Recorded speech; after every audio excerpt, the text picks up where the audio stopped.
देख सकते हैं यहाँ पे 36 महीना से ये लड़का केरला आंध्र प्रदेश कर रहा है और एक डिब्बा में 1 रुपया 2 रुपया 100 जैसे कि जमा करता है। सबका जैसा सबका मजदूरी रहता है उस सबसे जमा किया है इस कटोरा में।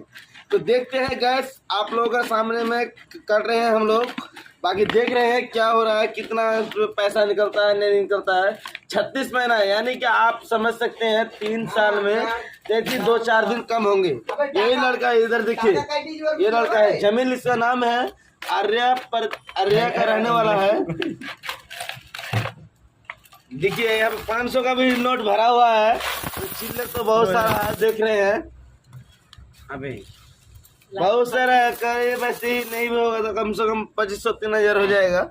देख सकते हैं बंद कर वीडियो टाइप 4 है केना बे की